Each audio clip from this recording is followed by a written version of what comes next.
नज़म का उन्वान है वजूद में फैलती बेचैनी।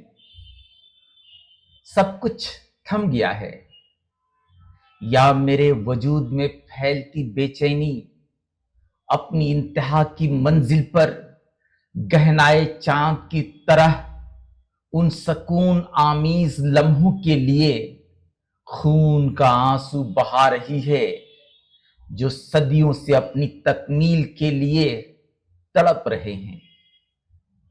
वक्त की चाल मेरे अंदर सिमटती उजड़ती शादाब सी धरती पर बदल गई है। आकाश में आए बादल खुश्क आंखों के पपुटों पर सिर्फ शोर मचाते हैं पर बरसते नहीं हैं। उम्मीदों के सरसब्ज खेतों में मायूस हवाएं मातम कर रही हैं कि फसलें संगरेजों में बदल गई हैं।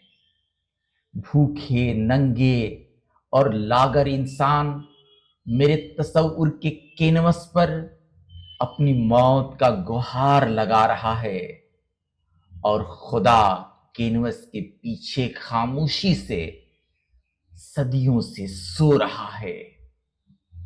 या मेरे वजूद में फैलती बेचैनी राम और सीता का रूप धारण किए अयोध्या के उन जंगलों में भटक रही है जहां वहशी दरिंदों की आंखें इश्क व मोहब्बत की बल खाती देवी के बदन को चूम रही हैं और चार जानिब सब कुछ थथम गया है।